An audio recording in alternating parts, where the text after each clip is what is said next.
Rain hammered against the floor-to-ceiling windows of Elena Morrow's apartment. Each drop struck like a bullet against glass. She stood in her kitchen, staring at the eviction notice crumpled in her trembling hands. 3 months behind on rent. The medical bills from her father's cancer treatment had drained everything. And now he was gone, leaving her with nothing but debt and the hollow ache of loss. Her phone buzzed. Unknown number. Elena Morrow.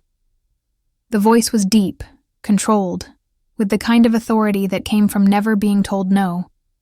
Yes? My name is Marcus Kane. I have a proposition for you.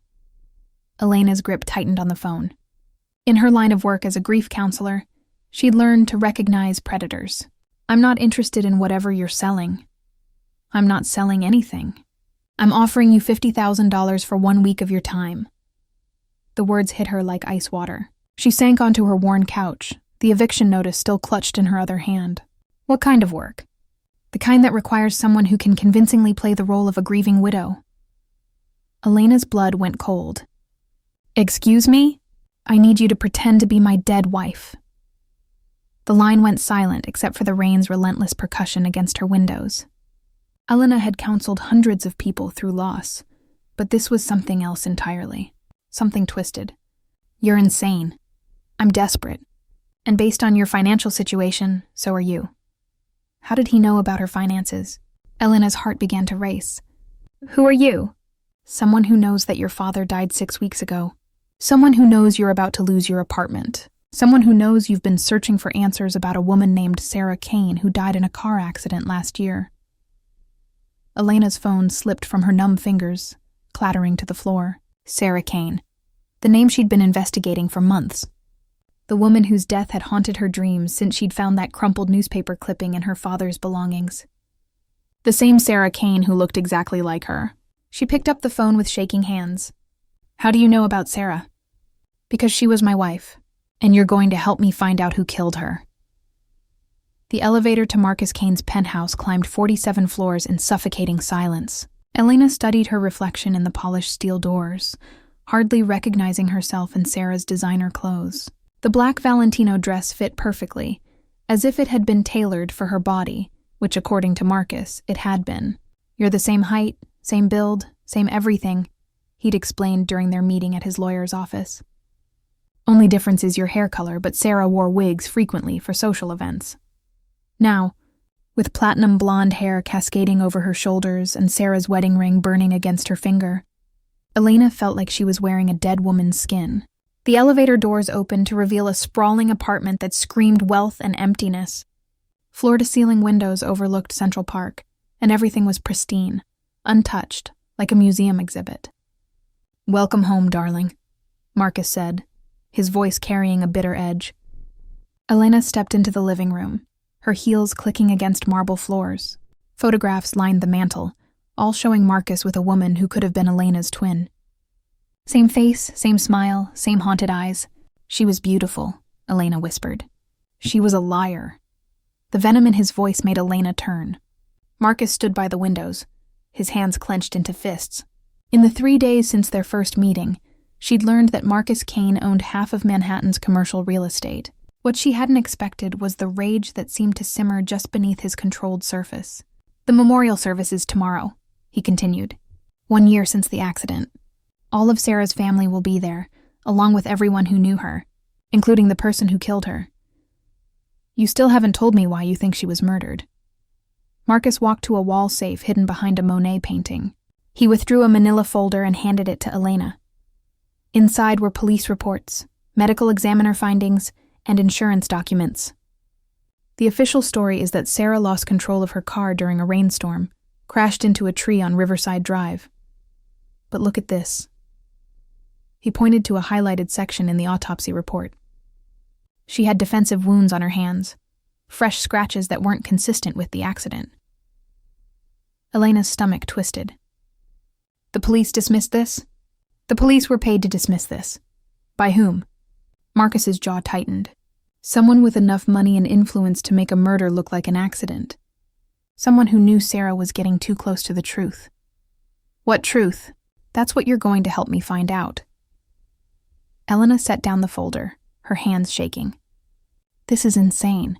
I'm a grief counselor, not some kind of detective. You're the only person who can walk into that memorial service and make people believe Sarah has come back from the dead. You're the only one who can rattle them enough to make mistakes. What if they try to kill me too? Marcus stepped closer, and Elena caught the scent of his cologne, expensive and dark. I won't let anything happen to you. Because I'm useful to you. Because you're the key to everything. Elena looked back at the photographs on the mantel. In one of them, Sarah was laughing at something off camera, her hand resting on Marcus's chest. They looked happy, in love. You loved her, Elena said quietly. I thought I did, until I discovered she'd been lying to me about everything. What kind of lies? Marcus turned away. The kind that get people killed. Elena's phone buzzed. A text from an unknown number. We know what you're doing. Stop now or join Sarah. She held up the phone with trembling hands. Marcus read the message, his face going white. They're watching us, Elena whispered. Good, Marcus said, his voice deadly calm. Let them watch. The memorial service was held at an estate in the Hamptons, where waves crashed against cliffs and salt air mingled with expensive perfume. Elena stood in front of a full-length mirror, adjusting Sarah's pearl necklace with fingers that wouldn't stop shaking. You look perfect, Marcus said from the doorway. He wore a black suit that made him look like death itself, handsome and cold. I look like a ghost. That's exactly what we want. He crossed the room and stood behind her. In the mirror, they looked like a couple, like husband and wife. Elena could almost believe the illusion. Remember, Marcus said, his breath warm against her ear. Sarah's mother Claire will be the first to approach you. She's been in denial about the death. Seeing you will either break her or make her confess. Confess to what? To knowing more than she's told anyone.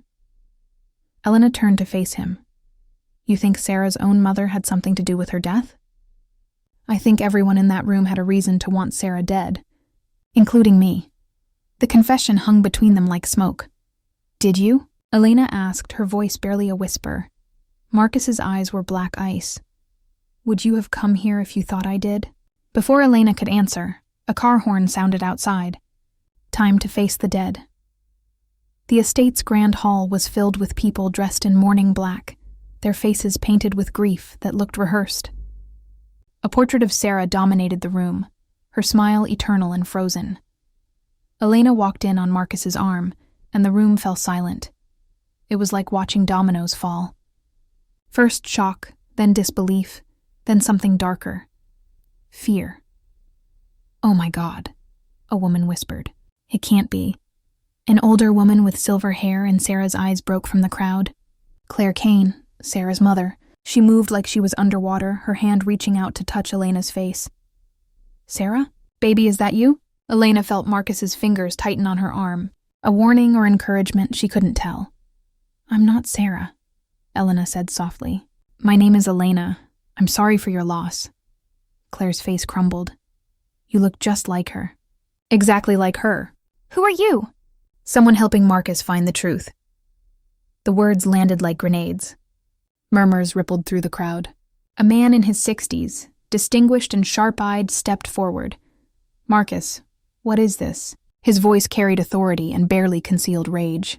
What kind of sick game are you playing? No game, Robert, Marcus said. This is Elena Morrow, and she's going to help us understand what really happened to Sarah. Robert Kane, Sarah's father, looked between Elena and Marcus with the kind of calculation that came from decades of boardroom battles. Sarah died in an accident. The police closed the case. The police were wrong, Marcus said. Or paid, Elena added. Robert's face went pale. You need to leave. Now, before I have you both arrested for disturbing the peace. Arrested for what? Elena challenged. For looking like your daughter? For asking questions you don't want answered? A younger man pushed through the crowd, his face flushed with anger. He was handsome in a reckless way, with Sarah's eyes and a jawline that belonged on magazine covers. You have no right to be here, he spat at Elena. You're not her. You'll never be her. And you are? Elena asked. Nathan Kane, Sarah's brother, and the person who's going to make sure you regret this little stunt. Marcus moved between them, his body a wall of controlled violence. "Touch her, Nathan, and I'll destroy what's left of your trust fund." Nathan laughed. Bitter and sharp. "You think I care about money? You think any of us do? Sarah's dead because of you, Marcus. Because you couldn't let her go. Because you had to control everything." "What does that mean?" Elena demanded. Nathan's eyes locked on hers. "Ask Marcus about the prenup. Ask him what happened when Sarah wanted a divorce." The room went silent. Elena turned to Marcus, whose face had gone stone cold. "You said she loved you." "She did. Once. You lied to me. I omitted details." "There's a difference." Elena stepped back, the betrayal sharp in her chest. "What else haven't you told me?" Before Marcus could answer, Claire grabbed Elena's hand. Her grip was surprisingly strong, her eyes desperate. "Please," she whispered, "come with me. There's something you need to see." Marcus reached for Elena, but she pulled away. "I think I've heard enough from you." She followed Claire through the crowd, feeling Marcus's eyes burning into her back. They moved through a side door, down a corridor lined with family portraits, until they reached a private study. Claire closed the door and locked it. "You're in danger," she said, her voice shaking. "Coming here was a mistake. Tell me something I don't know. Sarah didn't just look like you. You don't look like Sarah." Elena's blood went cold. "What are you talking about?" Claire opened a desk drawer and pulled out a photograph. It showed two little girls, identical twins, standing in a garden. Sarah had a sister, a twin. She died when they were 3 years old, or so we were told. Elena stared at the photograph, her vision blurring. "That's impossible." "Is it? Look at the birthmark on the child's left shoulder." Elena's hand moved automatically to her own left shoulder, where a crescent-shaped birthmark had always lived beneath her skin. "My father told me it was just a coincidence." "Your father knew the truth." "He had to, because he's the one who took you." The room tilted. Elena grabbed the desk to steady herself. "You're saying I'm Sarah's sister? That I'm supposed to be dead? I'm saying someone went to great lengths to separate you two. And when Sarah started asking questions about her missing twin, she ended up in a car wrapped around a tree."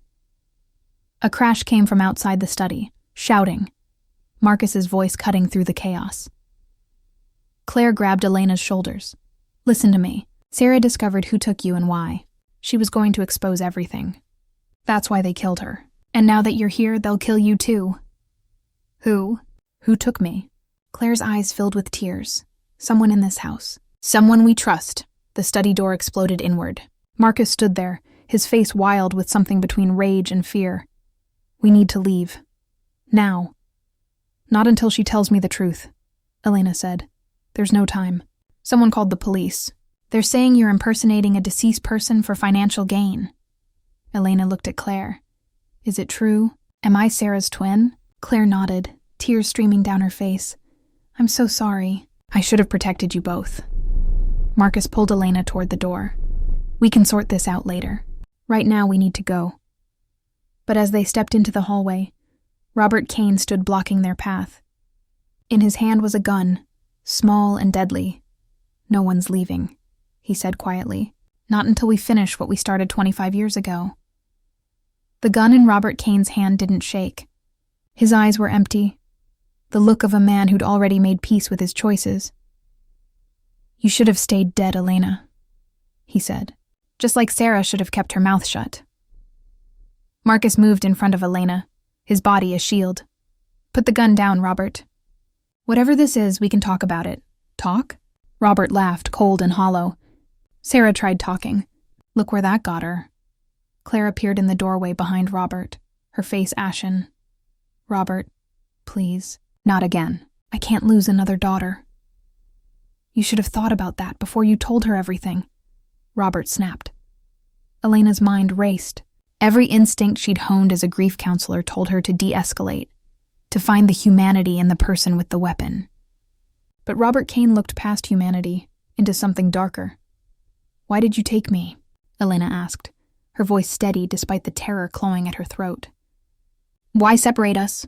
"Because you were never supposed to exist," Robert said. Claire's pregnancy was high risk. The doctors said twins would kill her, but she refused to terminate. So when you were born, I made a choice. You sold me. I saved your life, and I saved this family from poverty. Do you have any idea how much debt we were in? Your adoption paid off everything. Elena's stomach turned. You sold your own daughter for money. I did what I had to do to survive. And it worked. We built an empire. Sarah grew up with everything she could ever want. Except her sister, Marcus said, his voice lethal. Accept the truth. Robert's jaw clenched. Sarah was ungrateful. She had wealth, status, a perfect life, but she threw it all away chasing ghosts. She hired investigators, dug through old records, found Elena's adoptive parents. My father, Elena whispered. That's how he knew about Sarah. She contacted him. She wanted to reunite you. Can you imagine the scandal? The questions? Our entire reputation would have been destroyed. So you killed her, Marcus said. I protected my family. The confession hung in the air like poison. Claire collapsed against the doorframe, a broken sound escaping her throat. You monster! You killed our daughter. I had no choice. She was going to tell everyone. The press, the police, the whole world. Everything we built would have crumbled. Elena felt rage building in her chest, hot and consuming. She was your child. She was a liability. Marcus moved so fast Elena barely saw it. He lunged at Robert, knocking the gun from his hand. It skittered across the marble floor. The two men crashed into a wall, Marcus's fist connecting with Robert's jaw. You killed her! Marcus roared. You killed my wife. Robert spat blood. Your wife was sleeping with her therapist. Did she tell you that? Did she mention that before she started playing detective? Marcus froze. The words hit him like bullets. Elena grabbed the gun from the floor, her hand steadier than she expected. Everyone stopped moving. They all turned to look at her. Marcus with shock, Robert with calculation, Claire with desperate hope. Elena, put the gun down, Marcus said carefully. Not until I hear all of it. Every lie, every secret. I deserve the truth. Nathan appeared in the doorway, his face pale. The police are here. Someone needs to tell me what's happening. Your father murdered Sarah, Elena said, the gun trained on Robert. And he's been trying to cover it up ever since.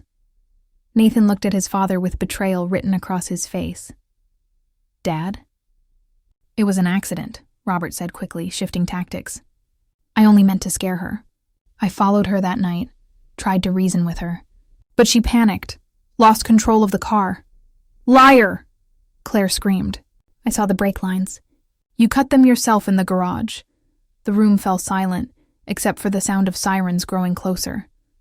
Robert's mask finally cracked. His shoulders sagged, and for the first time he looked old.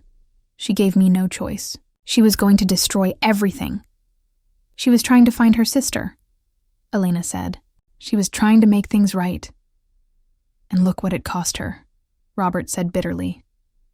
Look what it's about to cost all of us. Police officers burst through the door, guns drawn. Elena slowly set her weapon on the ground and raised her hands. Marcus did the same. Robert Kane, you're under arrest for the murder of Sarah Kane, an officer announced. As they led Robert away in handcuffs, he looked back at Elena one last time. You should thank me. I gave you a life. Sarah only had death waiting for her. You gave me lies, Elena said. Sarah gave me the truth. Claire approached Elena as the chaos swirled around them, tears streaming down her face. I'm so sorry for everything, for not fighting harder to keep you, for not protecting Sarah. Elena wanted to feel anger, but all she felt was emptiness. Did Sarah know? Before she died, did she know who I was? Claire nodded. She was planning to surprise you. She'd bought plane tickets to visit your father, to tell you everything in person. That was the night Robert killed her. The weight of it crashed over Elena. Her twin sister had died trying to find her, had died wanting to make them whole again. Marcus touched her shoulder gently. We should go. You've been through enough. But Elena shook her head. There's something you need to tell me first. What Robert said about Sarah and her therapist. Was it true? Marcus's face went carefully blank. Does it matter now? It matters to me. He looked away, jaw tight. She was unhappy. I was always working, never home. She felt alone. So she cheated? So we both failed each other. Elena felt something crack inside her. The fantasy she'd built of Marcus and Sarah's perfect love, of his undying devotion, it was all just another lie. Why did you really hire me, Marcus? Was it about justice for Sarah, or was it about revenge? His eyes met hers, dark and haunted. Maybe both. Maybe I needed to prove that someone cared enough about her to seek the truth, even if I hadn't when she was alive. You're a coward. I know. Nathan stepped between them, his face hard. I need you both to leave. You've done enough damage to this family. Your father did the damage, Elena said. We just exposed it. Same thing. As Marcus led Elena toward the exit, she looked back one last time at the portrait of Sarah, her twin sister, the woman she'd never known, but who died trying to find her. I'm sorry, Elena whispered. I'm sorry I wasn't there. Outside, rain had started falling again. Marcus opened an umbrella over them, and they walked in silence to his car. What happens now? Elena asked. Now you collect your $50,000 and go back to your life. Just like that? Marcus opened the car door for her, unless you have a better idea. Elena looked up at him. This broken man who'd hired her to play his dead wife, who'd put her in danger to ease his guilt, who'd shown her a truth she'd never wanted to know. I think, she said slowly, we're both too damaged to make good choices right now. Probably. And I think this whole thing was toxic and manipulative and wrong. Definitely. But I don't want to leave. The confession surprised them both. Marcus stared at her, rain dripping from his dark hair. Why? Because Sarah tried to find me. Because she died wanting to make things right. And I owe it to her to finish what she started. There's nothing left to finish. Robert's arrested. The truth is out. Elena stepped closer to him, so close she could feel his heartbeat through his shirt. There's us. Whatever this is between us. We haven't finished that. Marcus's hand came up to cup her face, his thumb brushing her cheekbone. This isn't real, Elena. It's trauma and adrenaline and grief. In a week, you'll hate me for what I've put you through. Maybe. Or maybe we're both tired of running from the truth. He kissed her then, hard and desperate, and Elena kissed him back. It was wrong and complicated, and probably the worst decision either of them could make. It was also the first honest thing that had happened between them. When they finally broke apart, Marcus rested his forehead against hers. This is a terrible idea. I know. We're going to destroy each other. Probably. A car pulled up beside them. The window rolled down, revealing a woman Elena had never seen before. She was beautiful, with sharp features and calculating eyes. Marcus Kane. We need to talk. Marcus went rigid. Detective Morrison. This is a bad time. It's about Sarah's case. Specifically about the $10 million that went missing from her trust fund 3 days before she died. Elena's blood went cold. What $10 million? Detective Morrison smiled, cold and knowing. The money that Marcus withdrew. The money that Sarah was threatening to report unless he gave her a divorce. Elena turned to Marcus, betrayal cutting deep. Tell me she's lying. But Marcus's face said everything his words didn't. I can explain. You killed her for the money, Elena whispered. All of this, everything you said, it was all to cover up that you killed her. No. Elena, listen to me. But Elena was already backing away, her world crumbling for the second time that day. Stay away from me. Elena, please. Detective Morrison stepped out of her car. Marcus Kane, you're under arrest for theft and conspiracy to commit murder. As the detective read Marcus his rights, he looked at Elena with something like desperation in his eyes. I didn't kill her. I swear to you, I didn't kill her. But Elena couldn't hear him over the roaring in her ears. She'd trusted him. She'd let herself believe in him. And he'd been lying all along. Elena sat in the police station's waiting room, wrapped in a thin blanket that smelled of stale coffee and disinfectant. 3 hours had passed since Marcus's arrest. 3 hours of statements, questions, and the slow dissolution of everything she thought she knew. Detective Morrison sat across from her, a folder thick with documents spread between them. "Tell me again how you met Marcus Kane." Elena's voice was hoarse from talking. "He called me, offered me money to impersonate his dead wife. And you said yes." "I was desperate. My father had just died. I was drowning in medical debt." Morrison nodded, making notes. "And you had no idea you were Sarah Kane's twin sister?" "None. Not until Claire told me at the memorial service." Convenient timing. Elena's head snapped up. "What's that supposed to mean?" "It means you show up, looking exactly like a dead woman, claiming to be her long-lost sister right as $10 million goes missing.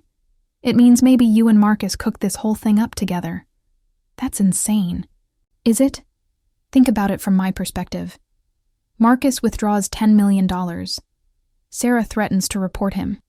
She dies in a convenient accident. A year later, he hires someone who looks exactly like her to muddy the waters, to cast doubt on the original investigation. Maybe he paid you more than $50,000. Maybe you're partners in this whole thing." Elena stood up so fast her chair scraped against the floor. "I had nothing to do with Sarah's death. I didn't even know she existed until a few days ago. But you knew about the money Marcus offered you. $50,000 for 1 week of work. That's a lot of money for playing dress-up. He said it was to find Sarah's killer. And you believed him?" The question hung in the air. Had she believed him? Or had she just been so desperate for money, for purpose, for something to fill the emptiness her father's death had left, that she'd ignored every red flag? Morrison leaned forward. "Here's what I think happened. I think Marcus killed Sarah for the money. I think he's been planning this cover-up for a year. And I think you're either his accomplice or his next victim. If I was his accomplice, why would I be sitting here, talking to you? Because you're smart enough to know that cooperation might save you from charges." Elena's hands clenched into fists. "I want to see Marcus." "Why?" "Because I need to hear him say it. I need to hear him admit what he did." Morrison studied her for a long moment, then nodded. 5 minutes. But we'll be watching." They led Elena down a corridor lined with interrogation rooms. Through a small window, she saw Marcus sitting at a metal table, his expensive suit wrinkled, his hands cuffed in front of him. He looked up as she entered, and something raw and desperate flashed across his face. "Elena, tell me the truth," she said, not sitting down. "Did you kill Sarah?" "No." "Did you steal $10 million from her trust fund?" Marcus's jaw tightened. "Yes." The admission was a knife between her ribs. "Why?" "Because I was broke. The real estate empire, the penthouse, the wealth, it was all smoke and mirrors. I'd made bad investments, trusted the wrong people. I was on the verge of losing everything. The only liquid asset I had access to was Sarah's trust fund. So you stole from your wife." "I borrowed from her account. I was going to pay it back. But she found out." Marcus nodded, his face gray. "She was furious, threatened to expose everything, to divorce me and take what was left. I panicked and killed her." "No." His voice cracked. "I loved her, Elena. Despite everything, I loved her. Yes, I fought with her that night. Yes, I said terrible things. But I didn't touch her car. I didn't kill her." "Then who did?" "I don't know. But I've spent the last year trying to find out. That's why I hired you. That's why I needed someone who could walk into that memorial service and shake loose the truth." Elena wanted to believe him. God, she wanted to believe him so badly it physically hurt. "You used me. Yes. You lied to me. Yes. You put me in danger. Yes." Marcus stood up, the chains on his cuffs rattling. But everything I told you about wanting to find Sarah's killer, that was true. And everything between us, what we felt, that was real. Don't. Elena, please. I know I don't deserve your trust. I know I've done terrible things. But I need you to believe me about this. I didn't kill Sarah. The door opened. Morrison stepped in. Time's up. Elena turned to leave, but Marcus called out. Wait. There's something else you need to know. Sarah's therapist, the one Robert mentioned. His name is Dr. James Whitmore. He was the last person to see Sarah alive besides the killer. Morrison's eyes narrowed. What are you saying? I'm saying maybe you're investigating the wrong person. Elena left the police station as dawn broke over the city. The rain had stopped, leaving the streets slick and reflective. She had no car, no phone, no plan. Just the clothes on her back and a truth she couldn't unknow. A black sedan pulled up beside her. The window rolled down, revealing Nathan Kane. Get in. I'm not in the mood for more Kane family drama. My father's in jail. Marcus is in jail. My mother's sedated in a psychiatric facility. I think we're past drama. Elena hesitated, then got in. The leather seats smelled expensive and new. Where are we going? Somewhere we can talk without police listening. Nathan drove in silence through empty streets until they reached a coffee shop just opening for the morning. Inside, he ordered 2 black coffees and led Elena to a corner booth. You need to leave the city, he said without preamble. Excuse me?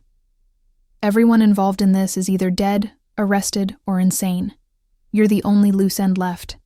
That makes you a target. A target for whom? Nathan pulled out his phone and showed her a series of text messages, all from unknown numbers, all threatening. She knows too much. Finish what we started. The twin needs to disappear like Sarah did. Elena's blood went cold. Who sent these? I don't know. But they started the day after the memorial service. Someone doesn't want the truth coming out. The truth is out, Robert confessed.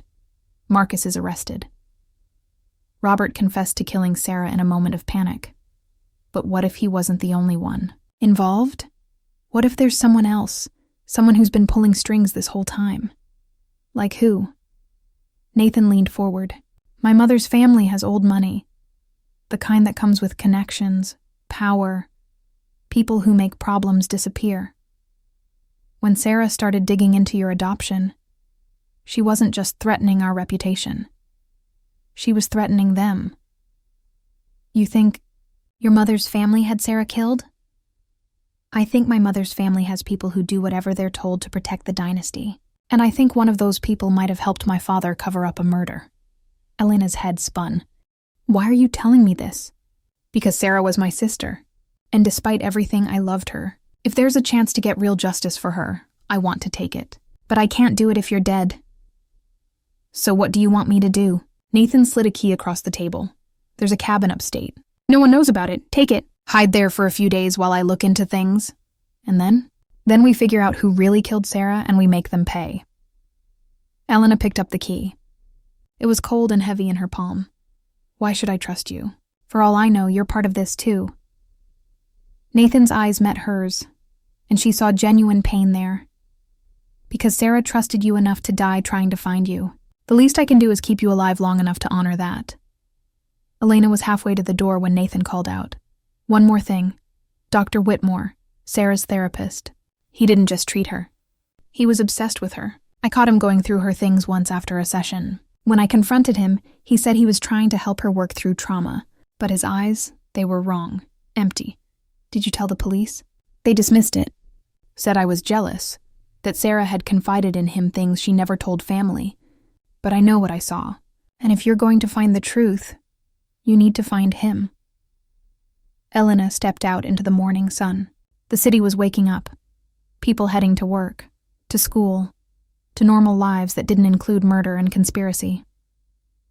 She looked down at the key in her hand, then at her reflection in a shop window. Sarah's face stared back at her. Her twin sister. The woman who'd died searching for her. Elena pulled out the crumpled piece of paper Morrison had given her with Dr. James Whitmore's address. She wasn't running to some cabin to hide. She was going to finish what Sarah started, even if it killed her.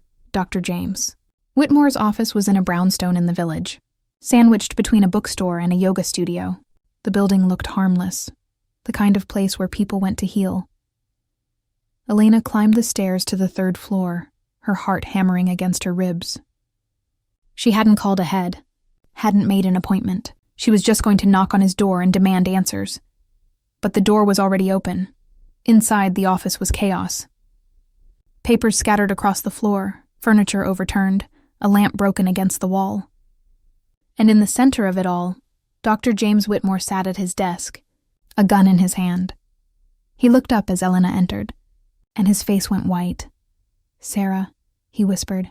"I'm not Sarah, I'm Elena, her twin sister." Something shattered in his eyes. He laughed, wild and broken. Of course there were 2 of you. That's why she never loved me back. She was always looking for something. Someone. She was looking for you." Elena kept her distance, her eyes on the gun. "You killed her. I saved her." His voice rose, frantic. "From him. From that monster Marcus who only cared about money. From her family who sold you like property. I was going to take her away from all of it. She didn't want to be saved. She didn't know what she wanted.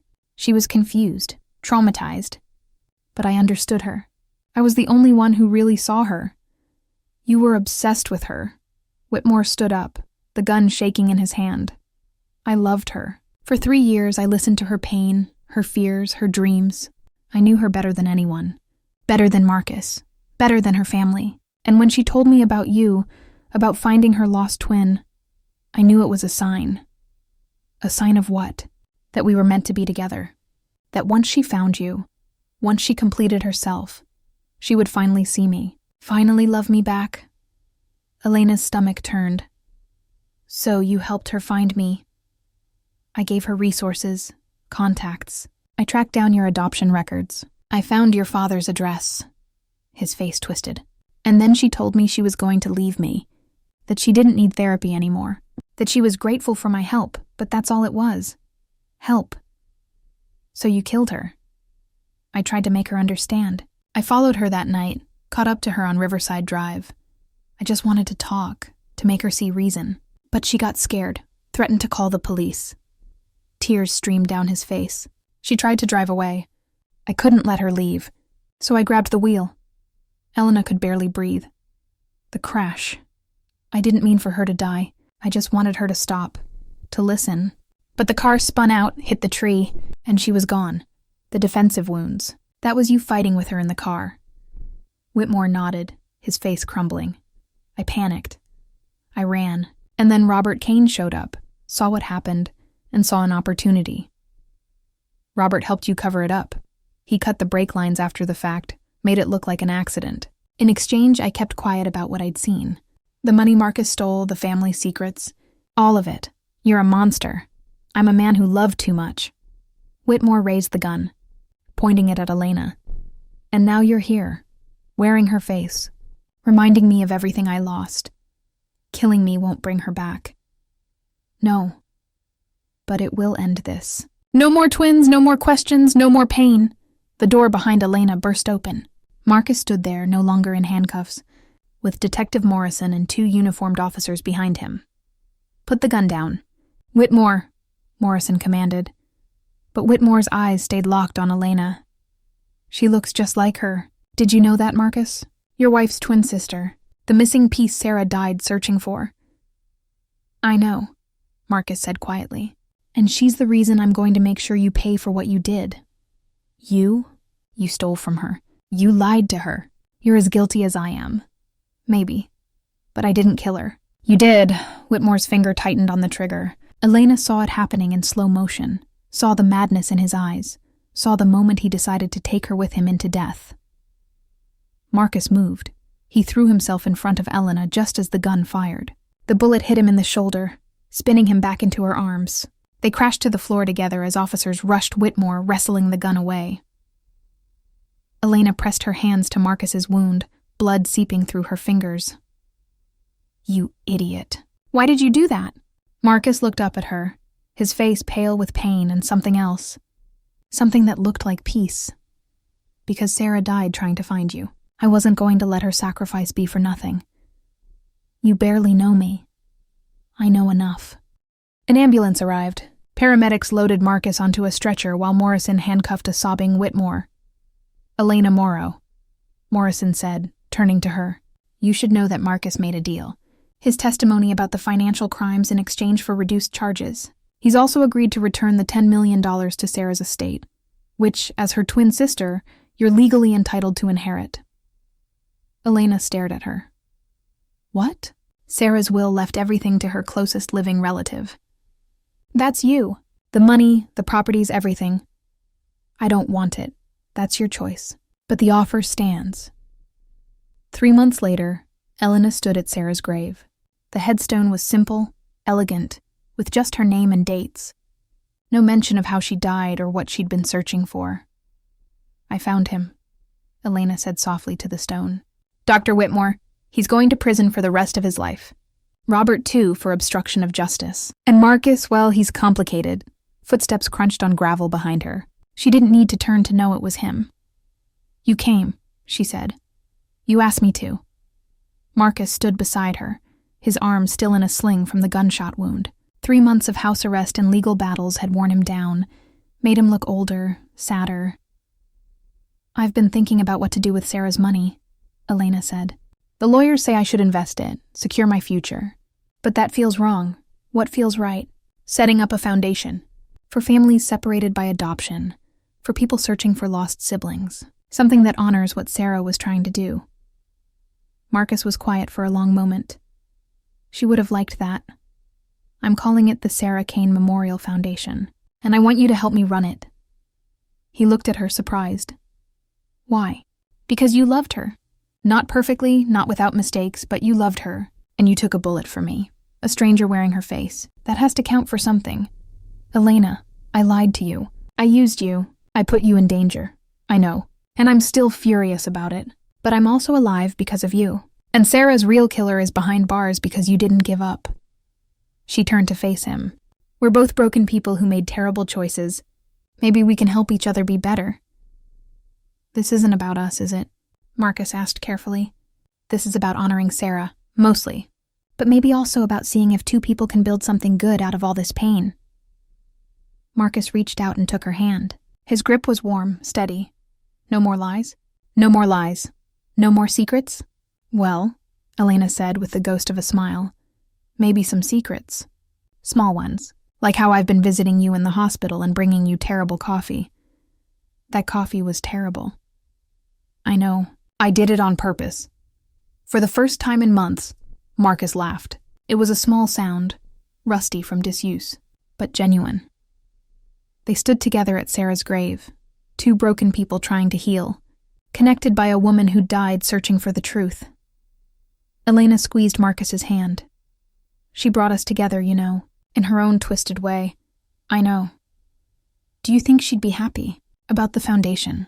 About us trying to make amends?" Marcus looked at the headstone, at his wife's name carved in granite. "I think she'd be pissed that it took her dying for us to figure our lives out. But yeah, I think somewhere, she's satisfied." A breeze rustled through the trees, carrying the scent of rain and new growth. Elena closed her eyes and imagined Sarah standing beside them, her twin sister, finally at peace. "Thank you," Elena whispered to the stone, "for trying to find me, for not giving up, for loving hard enough to die for it." Marcus pulled her close, and Elena let herself lean into him. They were a disaster, a mess of guilt and grief and tentative hope, but they were alive, and they were trying, and maybe that was enough. As they walked away from the grave, Elena looked back one last time. "Goodbye, Sarah." The words felt like release, like forgiveness, like the beginning of something new built on the ashes of something that had burned too bright and too fast. Marcus's hand found hers again. Where do we go from here? Elena thought about the foundation they would build, the families they would help reunite, the lives they would try to save. She thought about the long road of healing ahead, the therapy sessions and difficult conversations and moments of doubt. She thought about how life was messy and painful and sometimes unfair, but also how it could surprise you with second chances when you least expected them. "Forward," she said. "We go forward." And hand in hand, two broken souls trying to become whole, they walked into the uncertain future together. The end.